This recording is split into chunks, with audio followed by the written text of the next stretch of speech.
Восстановление экономики и стабилизация ситуации в Кыргызстане позволяет компаниям планировать свою дальнейшую деятельность, получать кредиты и развивать производство.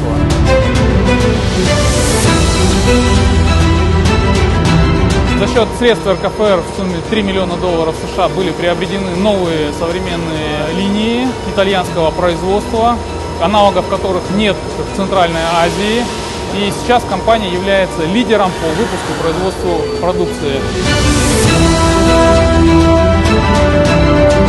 Фонд со своей стороны всегда поддерживал и поддерживает реальные производственные циклы на территории Кыргызстана.